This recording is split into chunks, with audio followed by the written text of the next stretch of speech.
Ma'am, Mika po.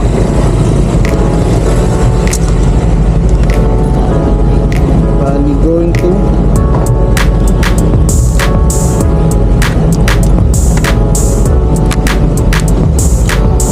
sige lang ma'am, take your time. May shower ka po. Meron po. Ito muna ma'am.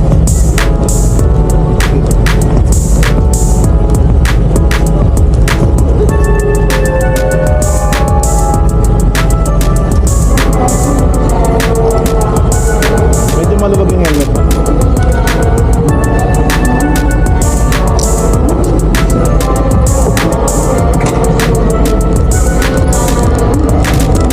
Okay na po ma'am. Okay na po kayo. What's up mga kapatid? So ito yung karugtong ng last vlog natin mga kapatid. Sa mga hindi pa po nakapanood ng last vlog natin, pwede nyo pong balikan to sa YouTube o kaya dito sa Facebook page natin mga kapatid.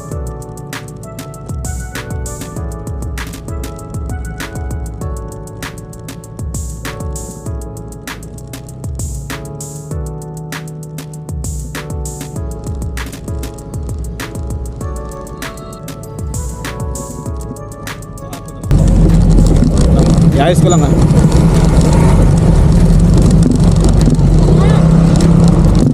Ito na lang.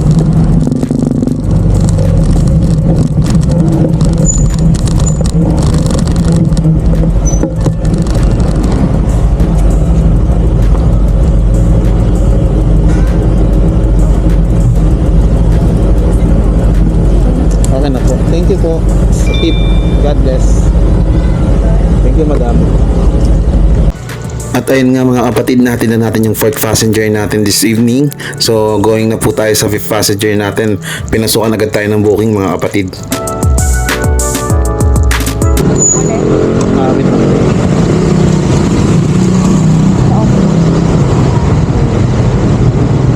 Wallet po.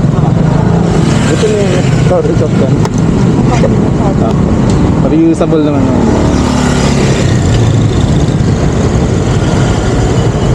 Lang mama, mag-aangin. Sige ma'am, sakay ka na po.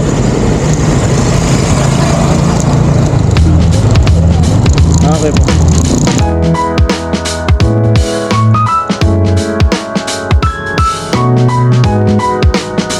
At ganun-ganun lang, nahihatin na agad natin si passenger sa drop-off niya mga kapatid.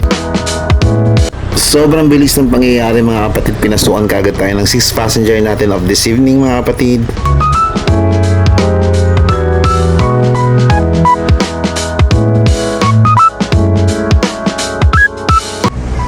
Sir Tom.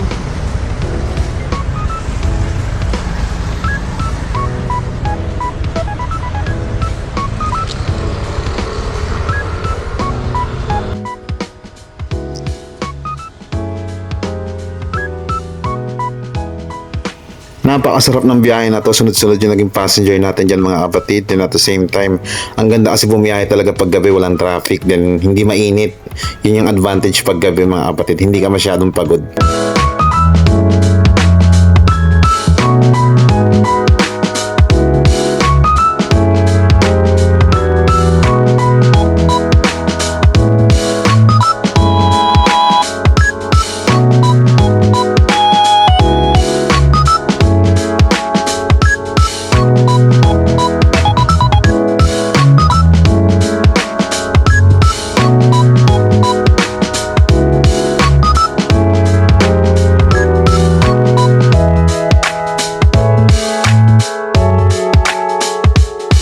Sa mga oras na to mga kapatid, nakakaramdam na rin ako ng antok mga kapatid dahil umpisa tayo mag-aalas 6 na rin ng hapon mga kapatid.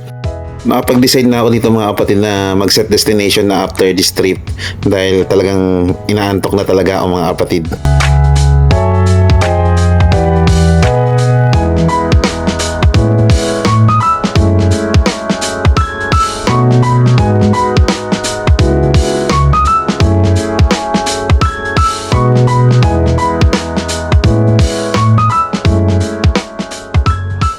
At ayun nga mga kapatid, nag-set destination na tayo dyan mga kapatid. At sa awa ng Diyos mga kapatid, pinasukan tayo ng booking.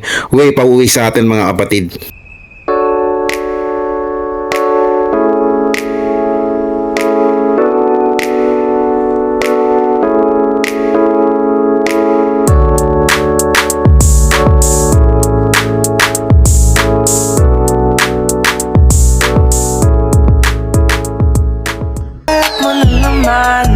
sigurado. Paano na ako alis, kandado.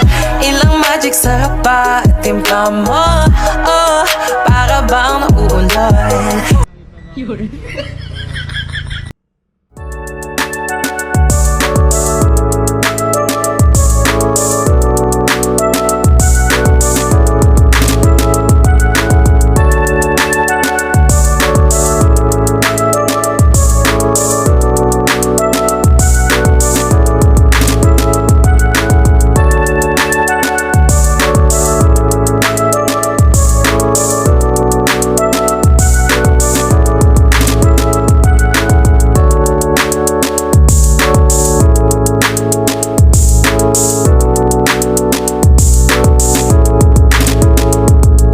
So ayun nga mga kapatid, after natin madrop point yung 9 passenger natin mga kapatid, pinasukan tayo ng booking mga kapatid going to Bagong Silang mga kapatid, since nakaset destination tayo mga kapatid. Pabor sa atin yun kasi malapit na sa inuwian natin mga kapatid. Opo.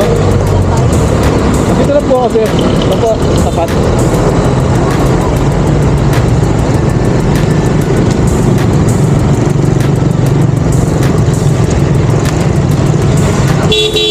Eric po. Opo. Abutin mo din ng anak. Inanap ko din. Ayan. Pabalik ba tayo, sir? Dito tayo. Pabalik ba? Ay, dito pa ba? Saan mas malapit, sir? Dito pa. Dito pa tayo. Dito na sa kanya na, sir.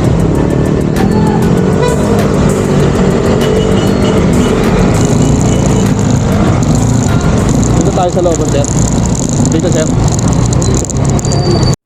Sure na last passenger na to mga kapatid, dahil talagang inaantok na ako dyan. Kapag pinilit ko pa mga kapatid, dalawa lang ang pwedeng mangyari dyan mga kapatid. Either madisgrasya ako mga kapatid, or mamatay na ako ng tuluyan mga kapatid. Huwag naman. Kapag nakakaramdam na talaga ako ng antok mga kapatid, hindi ko na pinipilit yung sarili ko mga kapatid, kasi baka magkasakit naman ako mga kapatid, tapos malaki yung gagastusin natin, di ba? Sa mga kapwa ko riders dyan mga kapatid, ingatan din natin yung sarili natin mga kapatid, dahil sa atin umaasang pamilya natin, dapat makauwi tayo ng ligtas at buo mga kapatid. At ayun nga mga kapatid, hindi ko makakalimutan magpasalamat sa mga followers ko at mga sumusubaybay sa akin mga kapatid, at sa mga bagong nanonood sa akin mga kapatid, salamat kung andito pa rin kayo sa part ng video na to mga kapatid. Sobrang nagpapasalamat ako sa inyo sa pagsama sa aking mga biyahe mga kapatid, and hope sa next vlog natin mga kapatid, magkita-kita tayo sa kalsada mga kapatid. Pag nakita niyo yung motor ko na Honda Click na merong sticker na Kapatid Motovlog, isang busina lang mga kapatid, masaya na ako mga kapatid. So paano ba yung kita-kits sila sa kalsada mga kapatid? I love you all! Ngayon kuya. Ay, sir, Pwede thank ka you dyan po. mag-exit sir, pwede rin dito. Salamat sa tip, bossing. Okay lang, Dito po, pwede? dito ka na lang sir para makapick up ka pa. Thank you, bossing. Baka hindi ka palabas lang talaga yun. Thank you, bossing. Salamat po. Nabawi. Ayan sir, dyan ka na lang para makapick up ka. Okay po, thank you. Ingat sa